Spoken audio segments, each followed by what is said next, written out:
দেখাও। এই তো।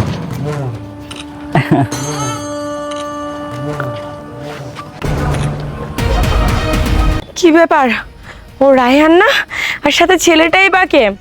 আমার ছেলে নয় তো, আর ওর গায়ে বা পুলিশের পোশাক কেন? না না, ওকে জিজ্ঞেস করতে হবে, দেখি। খুব সুন্দর হচ্ছে তাই না বাবা? রায়হান, কেমন আছো? কি ব্যাপার, তুমি তুমি কেন এখানে আসছো? অনেকদিন পর তোমাকে দেখলাম, তাই আর কি নিজেকে সামলাতে পারলাম না। আচ্ছা, এই ছেলেটা কি আমাদের? না, তোমার কথায় কিছু ভুল আছে। ছেলেটা আমাদের না, শুধুমাত্র আমার। রায়হান, তুমি এমন করে বলতে পারো না। হয়তো বা ছেলেটাকে তুমি মানুষ করেছো, কিন্তু 10 মাস 10 দিন তো আমার গর্ভেই রেখেছি, তাই না? তুমি এরকম কথা বলো না প্লিজ। তুমি হয়তো বা ভুলেই গেছো, শুধু গর্ভ ধারণ করলেই কখনো মা হওয়া যায় না। এসব কথা বলে আমাকে আর লজ্জা দিও না। আমি যে ভুল করেছি সেটা ক্ষমার অযোগ্য। সোনালি, তোমাকে অনেক ধন্যবাদ। অবশেষে তুমি তোমার ভুল বুঝতে পেরেছো। তবে সব থেকে বড় কথা কি জানো, তা উপলব্ধি করতে তোমার অনেক সময় চলে গেছে। বাবা, উনি কি আমার মা? না বাবা, উনি তোমার মা না। উনি তোমার মা হওয়ার কখনোই যোগ্য ছিল না। দেখো, তুমি এরকম করো না। আমি তো আমার ভুলটা বুঝতে পেরেছি, তাই না? আমার ছেলেটার সাথে আমাকে একটু কথা বলতে দিও বাবা। সোনালি, ওকে তুমি ধরবা না। আমি চাই তুমি আর এখানে থেকো না, তুমি চলে যাও, যাও বলছি।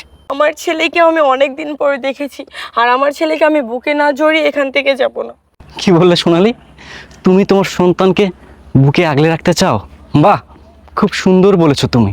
তোমার কথা শুনে মনে হচ্ছে তুমি খুব আদর্শবাদী মা। বাহ, খুব সুন্দর। সোনালি, তুমি ভুলে গেলে কিভাবে সেই দিনগুলির কথা? মাত্র 6 মাসের বাচ্চাকে তুমি ফেলে চলে গিয়েছিলে। আমি তোমাকে কতবার অনুরোধ করেছিলাম আমার সাথে সংসার করার জন্য। আমি তোমার পায়ে পড়েছিলাম, তোমার হাতে ধরেছিলাম। আমি তোমাকে বারবার বলেছিলাম, সোনালি তুমি আমাকে ছেড়ে চলে যেও না। তুমি চলে গেলে আমার কি হবে, আমাদের বাচ্চার কি হবে? তুমি একটাবার আমার কথা শোনোনি। আমার কথা তো শোনোইনি, আমাদের সন্তানের ভবিষ্যতের কথা পর্যন্ত তুমি শোনোনি। সোনালি, কি দোষ ছিল আমার? আমরা তো ভালোবেসে বিয়ে করেছিলাম। তুমিও তো আমাকে অনেক ভালোবাসতা। আর আমি আমার কথা কি বলবো? আমি তো আমার জীবনের চাইতে তোমাকে ভালোবাসতাম। জানো সোনালি, তুমি যদি আমাকে বলতে না, আয়ান তুমি আমার জন্য আমার জীবনটা দিয়ে দাও, আমি হাসতে হাসতে আমার জীবনটা আমি তোমাকে দিয়ে দিতাম, কারণ আমি তোমাকে ভালোবাসি। যাই হোক, এগুলো বলে কোনো লাভ নেই। সোনালি, আমার কি এমন অপরাধ ছিল? আমার অপরাধ একটাই, আমি বেকার ছিলাম, তাই না? হ্যাঁ সোনালি, আমি বেকার ছিলাম। এই বেকারের জন্য তুমি আমাকে ফেলে চলে গিয়েছিলে। তুমি চলে যাওয়ার পর বাস্তবতা কতটা কঠিন, কতটা নির্মম, তা আমি হাড়ে হাড়ে টের পেয়েছি সোনালি। তুমি চলে যাওয়ার পর আমি আমার সন্তানকে নিয়ে পথে বসে যাই। আমি কিছু বুঝে উঠতে পারতেছিলাম না আমি কি করব, আমার কি করা উচিত। আমি বারবার মহান রব্বুল আলামিনের কাছে ফরিয়াদ করতাম, আল্লাহ তুমি কিছু একটা করো, আমাকে এই অভিশপ্ত জীবন থেকে মুক্ত দাও।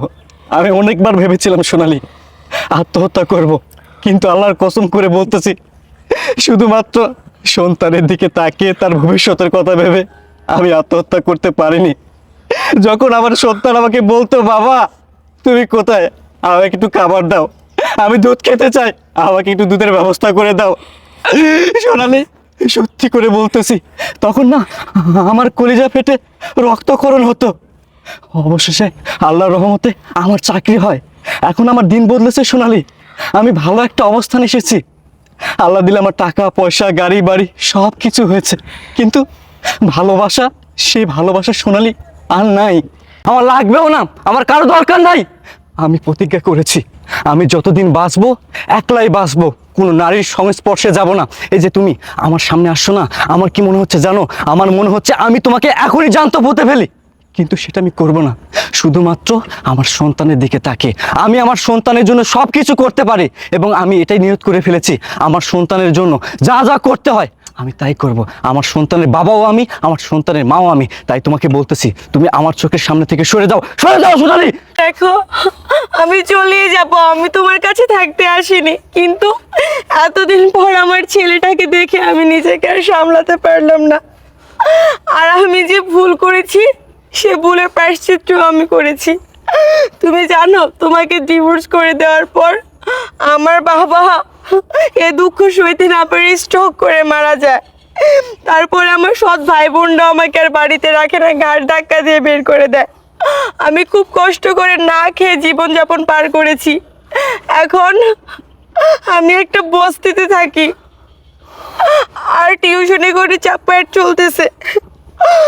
আমি আমার ভুল বুঝতে পেরেছি। আমি আজকে অন্যায় করেছি বলে তুমি আমাকে অভিশাপ দিয়েছো, তুমি কষ্ট পেয়েছো, সে সমস্ত অভিশাপ আমার গায়ে লেগেছে। আমি আজকে সেই অভিশাপে জ্বলতেছি। মারার আগে তোমার কাছে একবার মাফ চাইতেছি, তুমি আমাকে মাফ করে দাও। বাস সোনালি, তুমি অনেক বলেছো, আর কিচ্ছু বলো না।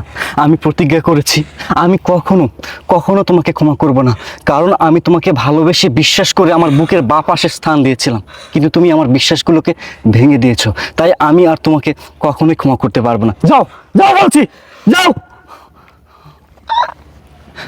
বাবা, কিছু মনে করিস না বাবা, তোর মা কোনোদিন ছিল না, আজও নেই।